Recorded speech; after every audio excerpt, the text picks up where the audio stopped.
मेरा 3 साल का बेटा अर्नव एक दिन कमरे में अकेले किसी से बातें कर रहा था। मेरा बड़ा बेटा और मैं कुछ हैरान हुए और चुपके से उसकी बातें सुनने लगे। हम हैरान थे कि वह अपने 2 काल्पनिक दोस्तों के साथ कोई खेल खेल रहा है और उसी खेल में उन्हें कोई भूमिका दे रहा है। ऐसा अर्नव ने कैसे किया? उसने इस खेल के बारे में कैसे सोचा और उसे कैसे रचा? यह एक आश्चर्यजनक बात थी मेरे लिए। ऐसा केवल अर्नव के साथ ही नहीं, बल्कि लगभग सभी बच्चों के साथ होता है। बच्चों का अंतर्मन बड़ा ही कोमल और विचित्र होता है।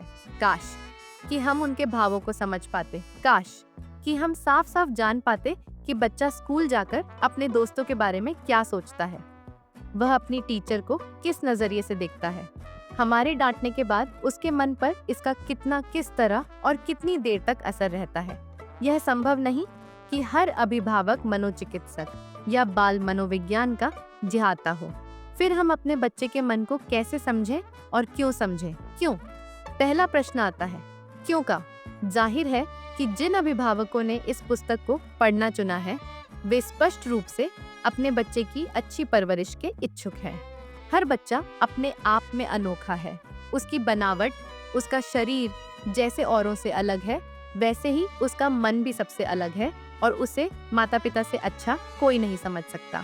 तो जैसे जैसे अपने बच्चे के मन को आप समझना शुरू करेंगे, उसकी परवरिश आपके लिए आसान होती जाएगी।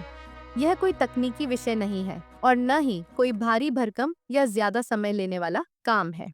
कैसे? अब हम अपने दूसरे बिंदु पर आते हैं कि कैसे बच्चे के मन को समझें। कुछ शोधों ने हमारे लिए इस प्रश्न के उत्तर खोज निकाले हैं। जैसे बच्चे को अनजान चेहरे के बजाय एक जाने पहचाने व्यक्ति को तस्वीर ज्यादा आकर्षित करती है। दूसरी सामान्य सी बात है कि 6 महीने से बड़ा बच्चा अपने हाथ की हर चीज को नीचे गिराना पसंद करता है। ऊंचाई से गिरा सके तो वह और ज्यादा खुश होता है। दरअसल ऐसा करके बच्चा अपना शक्ति प्रदर्शन करता है। हर बच्चा सामान्य भी है और उससे अलग भी। इस अलग को पहचानने के लिए जरूरी है कि हम उनकी भावनाओं को समझें। इसके लिए हमें उनके अंदर झांकना पड़ेगा। आइए देखें कैसे। एक, चुपचाप बैठकर उनकी गतिविधियों और उनकी बातचीत पर नजर रखना बच्चे के अंदर झांकने का एक अच्छा तरीका है। ऐसा करने के लिए आपको कुछ देर अपनी सामान्य गतिविधियों को जरूर बंद करना पड़ेगा। आप पाएंगे कि आपके बच्चे में खोज की अनंत संभावनाएं भरी पड़ी हैं। वह कैसे एक सादे पेपर से तरह तरह के खेल बनाता है, उस पर अपने दिमाग में चल रही रील की तस्वीर उतारता है। कैसे उस पेपर की कभी पतंग, कभी बूमरेंग, कभी टिकट तो कभी एसपीडी का कोई गेम बनाता है। यही है उसकी अंदरूनी दुनिया, जिसे वह अपने और सिर्फ अपने समय में बाहर निकाल लाता है। कभी चुपचाप उन्हें दूसरों से बात करते हुए सुनिए, तब जब उनका ध्यान आपकी तरफ न हो। आपको अपने बच्चे की सोच के बारे में पता चलेगा।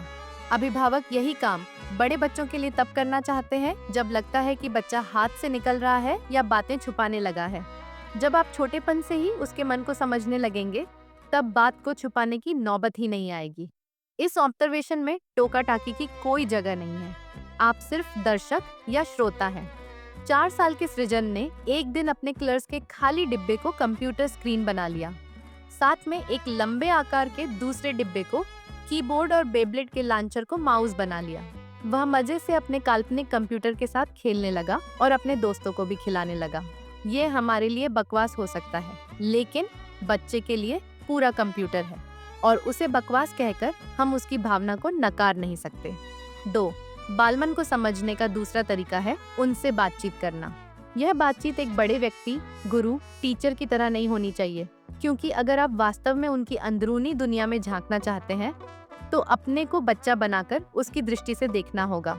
यह लिखने और पढ़ने में आसान है, लेकिन हर अभिभावक के लिए करना मुश्किल है, हालांकि असंभव नहीं।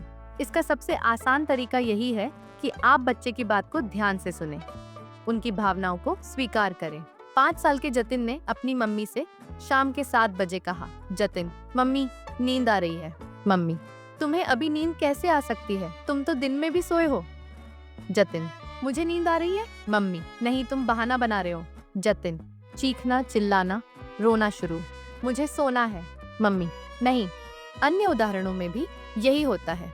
10 साल के प्रतीक और उसकी मम्मी के बीच संवाद। मम्मी, खाना खा लो। प्रतीक, अभी पेट भरा है। मम्मी, तुमने खाया ही क्या है? बस थोड़ा दूध पिया था। प्रतीक, पेट भरा है ना? मुझे नहीं मालूम कैसे। मम्मी, खाना तो तुम्हें खाना पड़ेगा। 7 साल की आरुषि स्कूल से आकर कहती है, आरुषि, मम्मी मैं बहुत थक गई है। मम्मी क्यों? देखो तुमसे छोटे छोटे बच्चे स्कूल जाते हैं और आकर मस्ती से खेलते हैं। आरुषि, लेकिन मैं थक गई हूँ। मम्मी, तुम्हें लग रहा है लेकिन ऐसा नहीं है। बच्चों की भावनाओं को अनदेखा करके या उन्हें अस्वीकार करके हम उन्हें भटका देते हैं, चिढ़ा देते हैं। उन्हें अपनी भावनाओं पर अविश्वास करना भी सिखा देते हैं। हमारी यह सोच कि अभी तो यह बच्चा है, इसे क्या मालूम कि कब सोना है और कब खाना है, बच्चे की भावनाओं को परिपक्व नहीं होने देती। ये सभी उदाहरण हमारी रोजमर्रा की जिंदगी का हिस्सा है। हम रोज बच्चों की भावनाओं को किसी न किसी रूप में अस्वीकार करते हैं, लेकिन महसूस नहीं करते। जान समझकर भी यह नहीं मानते कि हमने कुछ गलत किया है, क्योंकि हम बच्चों को अपनी संपत्ति समझते हैं और यह मानते हैं कि जो हमारी भावनाएं हैं वही बच्चे की भी होनी चाहिए। अस्वीकार की जगह ये कहकर कि अच्छा तुम्हें नींद आ रही है या बेटा क्या तुम सोना चाहते हो? आरुषि बेटा, क्या आज स्कूल में ज्यादा काम था या क्या तुम सचमुच आराम करना चाहती हो? अगर तुम्हारा पेट भरा है तो बाद में खा लेना। हम बच्चों के इस विश्वास को जीत लेते हैं कि हमारे मम्मी पापा हमारी भावनाओं को समझते हैं। साथ ही हम बच्चों से विवाद की स्थिति और आदत को बचाते हैं, अपना और बच्चे का समय बचाते हैं। इसके लिए अभ्यास की जरूरत है, योगा या पढ़ाई लिखाई जैसे अभ्यास की नहीं, बस बच्चों की बातों को चुप रहकर थोड़ा सुनने के अभ्यास की। यह देखा गया है कि जिन बच्चों की भावनाओं का आदर किया जाता है वे बच्चे अक्सर दूसरों की भावनाओं को समझते भी हैं और उनका आदर भी करते हैं। कभी कभी बच्चे अपनी ऐसी भावनाओं को अभिव्यक्त करते हैं जिनको सुनकर गुस्सा काबू में रखना मुश्किल हो जाता है। मसलन, नाना जी आप हमारे घर से चले जाइए। 5 साल के सुकुमार ने कहा, किया की बर्थडे पार्टी बहुत बकवास होती है, मैं कभी नहीं जाऊंगी। 8 साल की इशिका ने कहा, मेरी टीचर तो एक डायन है। 9 साल के श्रीवर्षन ने कहा। इन बातों को सुनते ही आप अपने अभ्यास को भूल जाएंगे और गुस्सा होकर बच्चे को समझाना, डांटना या मारना शुरू कर देंगे। लेकिन इसके बाद क्या? यही बातें बच्चा अपने मन में कहेगा और बार बार कहेगा या आपकी बजाय किसी दूसरे से कहेगा। इन समस्याओं से निपटने और अपने बच्चे के मन में गहरे झांकने का यही अच्छा समय है। उसकी बात को ध्यान से सुने, अच्छा या ऐसा जैसे शब्दों से उसे बताएं कि आप उसकी बात को समझ रहे हैं। उसकी भावनाओं के बारे में बात करें कि आखिर उसे ऐसा क्यों लग रहा है। उसके बाद उसे समझाएं। इसके लिए ज्यादा समय की जरूरत नहीं।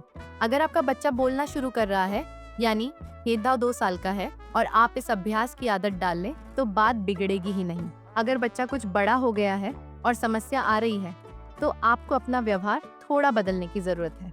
3, हर बच्चे की भावनाएं हर समय एक सी नहीं रह सकती। उम्र और कक्षा के अनुरूप उसमें बदलाव आता है। कई बार परिस्थितियां भी इसके लिए जिम्मेदार होती हैं। ऋतु और विनोद का ट्रांसफर किसी दूसरे शहर में हो गया। उनका 5 साल का बेटा मानस नए शहर में जाकर अपने पुराने दोस्तों, स्कूल और घर को नहीं भूल पाया। वह दिन में कई बार रोता था। माता पिता दोनों परेशान थे। एक तो शिफ्टिंग का तनाव, नया शहर, नया ऑफिस, ऊपर से बेटे का व्यवहार। 1-2 बार तो बच्चे को मार भी पड़ी। वह और सहम गया, बोलना भी कम कर दिया, खाना पीना भी कम कर दिया। वे मानस को डॉक्टर के पास ले गए। मनोचिकित्सक ने बताया कि मानस बदलाव से परेशान है। उसे किसी दवा की नहीं, माँ पिता के धैर्य और प्रेम पूर्ण व्यवहार की जरूरत है। ऋतु और विनोद ने चैन की सांस ली। अब उन्होंने मानस के पुराने दोस्तों की, स्कूल वगैरह की बातें उससे शुरू कर दी। वह खुल गया। उसे अच्छा लगा कि उसके अलावा और भी कोई इन सबको याद करता है। ऋतु उसे नए दोस्त बनाने में मदद करने लगी और मानस ठीक होता गया।